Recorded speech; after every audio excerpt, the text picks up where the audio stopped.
если не проходящий кашель, туберкулез, бронхиальная астма, любые легочные проблемы, нам нужна мать и мачеха.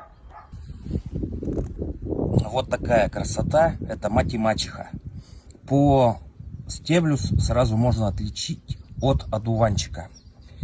Применяется мать и мачеха у нас при любых легочных проблемах: бронхит, ларингит, туберкулез, астма. Мать и мачеха хорошо разжижает мокроту, выводит избыточную слизь из бронхов, смягчает кашель. Отличное желчегонное вяжущее средство при отечности, воспалениях почек и мочевого пузыря. Для работы сердца и сосудов, профилактика атеросклероза.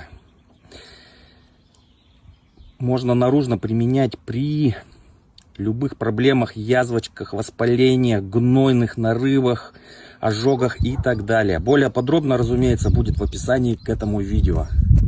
Вот так вот у нас только все начинается, друзья. Всем здоровья!